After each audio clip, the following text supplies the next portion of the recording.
আসসালামু আলাইকুম রহমতুল্লাহি অবরকাতুহু। সম্মানিত দর্শক, প্রধানমন্ত্রীর মালয়েশিয়া সফরের যে ঝড় এবং একই সঙ্গে জ্বর, জ্বর মানে ফেভার, আর ঝড় বলতে আমরা যেটিকে কালবৈশাখী ঝড় বলি, দ্য সাইক্লন। তো এই ঝড় এবং জ্বর এই দুটোতেই বাংলাদেশ কাঁপছে।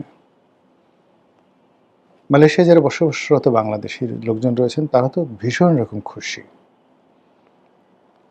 এখানে এই সফরে আমরা কি পেলাম না পেলাম বা আগামীতে কি পাবো বা না পাবো, তার চাইতে মূল ব্যাপার হলো যে এই সফরটি যেভাবে চিত্রায়িত হয়েছে, এই সফরটিকে আমরা যেভাবে দেখেছি, এতে করে বিএনপি পন্থী যারা লোকজন তাদের সবার মধ্যে রীতিমতো খুশির বন্যা বয়ে যাচ্ছে।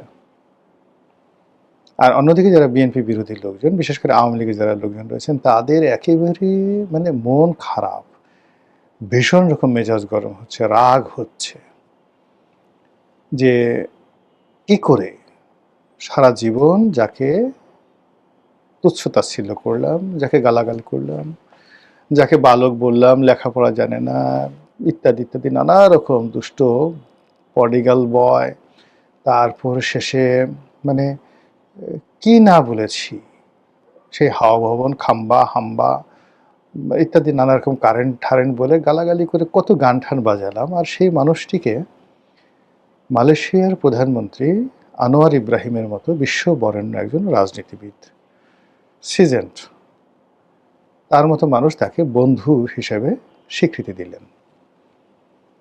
শুধু তাই নয়, নজিরবিহীনভাবে দুনিয়ার অন্য কোনো দেশের এরকম ঘটনা আমার নজরে পড়েনি। তার এই সফরকে কেন্দ্র করে তিনি একটি গান, বাংলাদেশের অত্যন্ত জনপ্রিয় একটি গান, সেই গানটিকে ব্যাকগ্রাউন্ডে রেখে আমার বন্ধু মহা জাদু জানে এই গানটি বাজিয়ে ওই সফরের যে বিভিন্ন স্টিল ছবি বা ভিডিও ফুটেজ, এগুলো সব একত্র করে মালয়েশিয়ার প্রধানমন্ত্রীর যে সরকারি ওয়েবসাইট রয়েছে বা পেজ রয়েছে, সেখানে এটিকে আপলোড করা হয়েছে। এটি কোটি কোটি বার ভিউ হচ্ছে এবং পুরো ইন্টারনেট জগতে ভাইরাল হয়ে পড়েছে। এবং এই ভাইরাল ঠিক যে জামাল কুদু, বোম্বের যে বিখ্যাত একটা গানের যে লিরিক্স, ভীষণ রকমভাবে কিন্তু জামাল কুদু জামাল কুদু, এই গানটি যেভাবে ভাইরাল হয়ে পড়েছিল, এইভাবে আমার বন্ধু মহাজাদু জানে এটি এখন বলতে গেলে ভাইরাল হয়ে পড়েছে।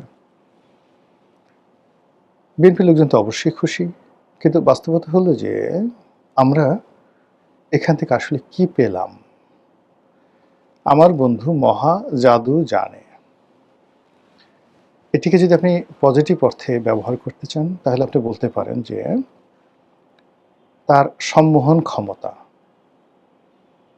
পাগল করার ক্ষমতা, আকর্ষণ করার ক্ষমতা, মুগ্ধ করার ক্ষমতা এত বেশি, এতটা নাটকীয় যে যারা দেখে তারা রীতিমতো জাদুর কবলে পড়ে। আমরা যেভাবে সম্মোহিত হই, কোনো কিছু চিন্তা করার ক্ষমতা থাকে না, জাদুকর যা দেখায় আমরা সেটা বিশ্বাস করি। তো ওইরকম তারেক রহমান সাহেব তার মালয়েশিয়া ভ্রমণে তার ব্যক্তিত্ব দ্বারা, পোশাক দ্বারা, ড্রেস কোড দ্বারা, তার ফ্যামিলি যে সৌজন্যতা, তার স্ত্রীর সৌজন্যতা, সব মিলিয়ে তিনি এরকম একটা মুগ্ধতা তিনি ছড়িয়েছেন, যেটি আনোয়ার ইব্রাহিম এবং তার স্ত্রী, তার পরিবার এবং তার যারা পরিষদবর্গ রয়েছেন, মন্ত্রী মিনিস্টার, সবাই রীতিমতো পাগল হয়ে গেছেন। আর এই পাগলের যে স্মৃতি তারা ধরে রাখার জন্য একটা গানকে তারা এইভাবে প্রমোট করেছেন।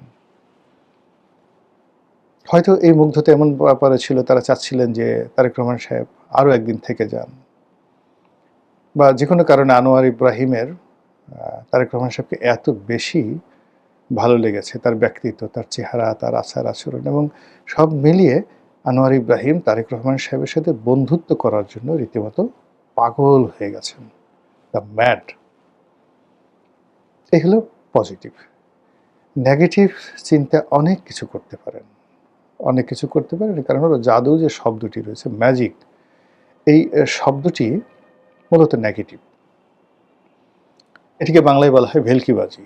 যা সত্য নয় তা যখন আপনার সামনে সত্য হিসেবে উপস্থাপন করা হয় সেটিকে বলা হয় ম্যাজিক। আর যদি বলা হয় মহাজাদু, তাহলে এমন ম্যাজিক যেটি বলার মতো নয়, এটি হলো নেতিবাচক। তারপর হঠাৎ করে কথা নাই বার্তা নাই, মানে এর আগে তো আনোয়ার ইব্রাহিম সাহেবের সঙ্গে আমরা বন্ধুত্ব ডক্টর মোহাম্মদ ইউনূসের আছে জানতাম, কিন্তু ইউনূসের প্রেমে তো তিনি পড়লেন না। আমার বন্ধু মহাজাদু জানে, এই ধরনের কথা তিনি বললেন না। তিনি তারেক রহমান সাহেবকে টার্গেট করে তাকে দেখে তার এত মুগ্ধতা কেন ছড়ালো? This is a huge question. আর এই মুগ্ধতার বিনিময়ে আমরা মালয়েশিয়া থেকে যদি কিছু পাই, আমাদের যে চলমান সমস্যাগুলো রয়েছে মালয়েশিয়ার সাথে, সেই সমস্যাগুলো যদি সমাধান হয়, তাহলে আমরা মনে করব যে তার এই প্রেম, এটির অর্থনৈতিক, সামাজিক, রাজনৈতিক এবং কূটনৈতিক, ডিপ্লোম্যাটিক যেটিকে বলা হয়, এটার যথেষ্ট গুরুত্ব রয়েছে।